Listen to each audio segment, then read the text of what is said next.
Hi everyone, we are Group 2 and the topic is table tennis. And I introduce my members. Here are Miss Rose Angela L. Capio, Miss Remy L. Iliquio, Miss Lenilyn M. Olivar, Miss Vivian M. Repia, and I'm Nikki B. Grimaldo.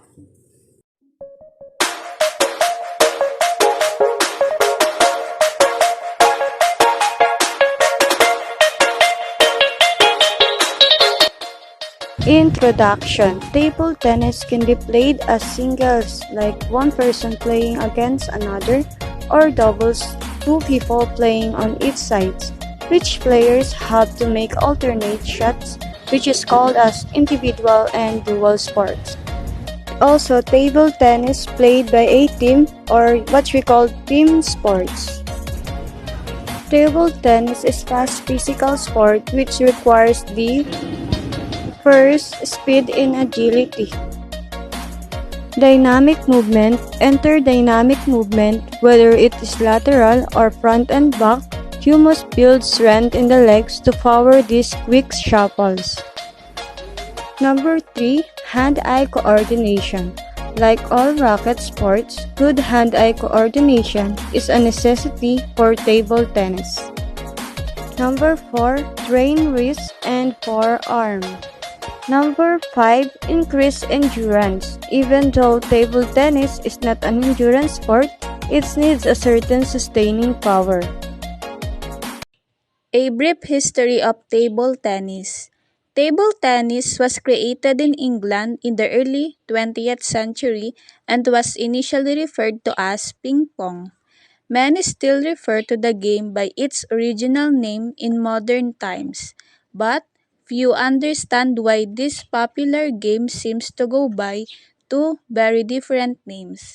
Simply put, English firm John Jacques and Son came up with the name ping pong at the end of the 80s, and it was later trademarked in the United States by Parker Brothers. The name table tennis was adopted in 1921 when the Ping Pong Association that was formed in 1902 was revived. The game quickly gained popularity not only in England but also in Germany, Hungary, Sweden, Denmark, India, and a whole host of the other countries that just couldn't get enough of the sport. Originally, the table tennis that were accustomed to were nowhere to be seen, and enthusiasts instead play on billiards table, dining table, or even rows of books. Players would set up a net in the middle of the table and even sometimes used books as makeshift paddles.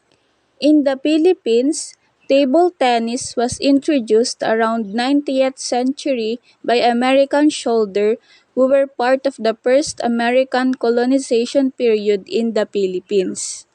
They brought with them early table tennis box sets, and in their time between duties, they introduced table tennis to the local natives.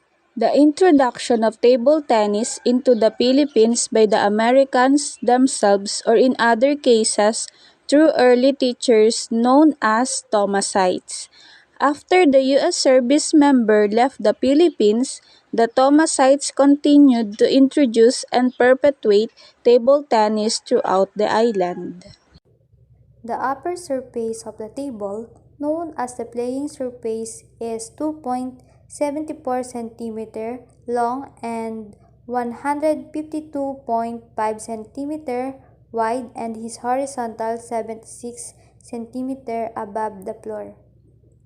The playing surface does not include the vertical sides of the tabletop.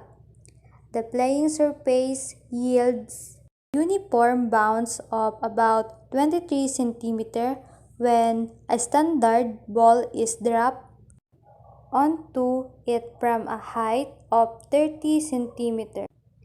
The playing surface is a matte surface and dark colored. There is a white sideline 2 cm wide along each 2.74 meter edge and a white end line 2 cm wide along each 1.525 meter edge. The playing surface is divided into two equal courts by a vertical net parallel to the end lines. For doubles, each court is divided into two equal half courts by a white center line 3 mm wide running parallel with the sidelines. The center line forms part of each right half court. The last is the net assembly. The net assembly includes the net, its suspension, and the supporting post, including the clamps attaching them to the table. So, the net is suspended by a cord attached to each and to an upright post 15.25 cm high. The outside limits of the post are 15.25 cm outside the sideline. The top of the net is 15.25 cm above the playing surface. The bottom of the net along this whole length is as close as possible to the playing surface. The ends of the net are attached to the supporting post from top to bottom. Equipment and gear. The most important pieces of table tennis equipment are those you'll need just to play a game. These include table tennis balls, a paddle, a table, and a net, and post for the table. Each of these pieces of equipment contributes to a basic functioning game of table tennis, and you could not possibly play a game of table tennis without them. Technical or tactical skills generally rely on three main skills. And the first one is the ability to keep the ball and play.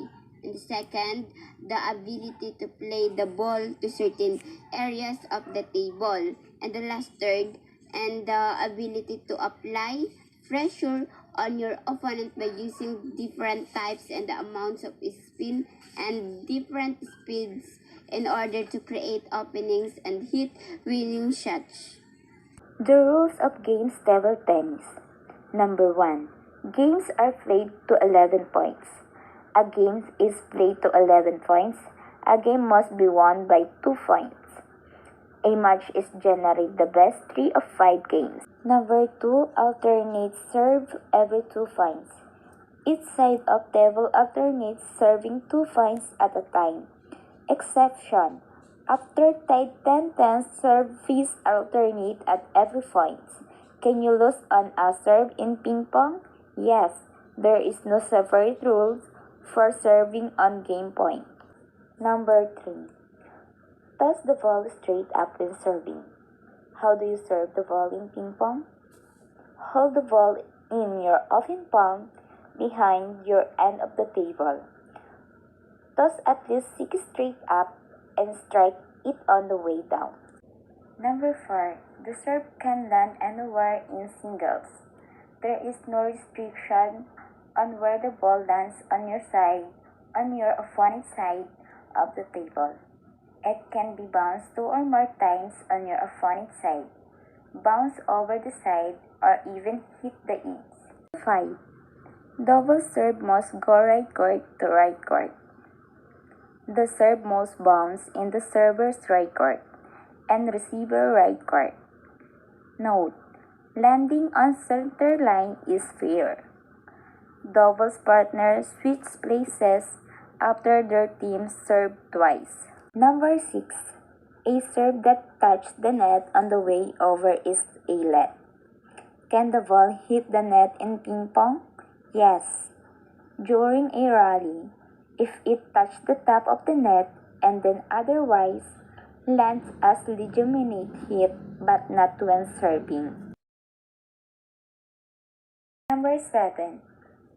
Hitting in doubles rally. Doubles partner must alternate hitting balls in rally, no matter where the ball lands on table. Number 8. Volleys are not allowed. Can you hit ball before it bounces in ping pong? No. In regular tennis, you may volley the ball or hitting the ball before it bounces on your side of the net. But in table tennis, this results in a point for your opponent.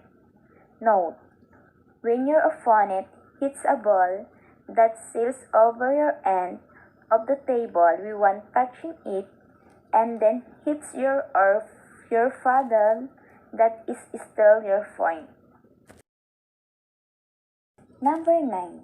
If your hit bounce back over the net by itself, it is your point.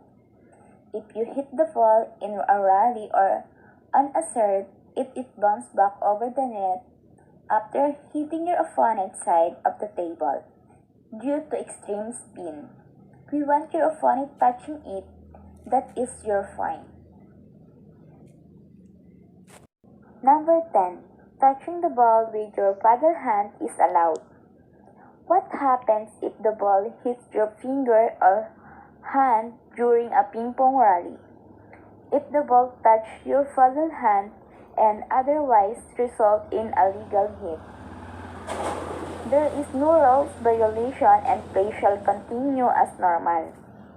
Your paddle hand includes all fingers and hand area below the wrist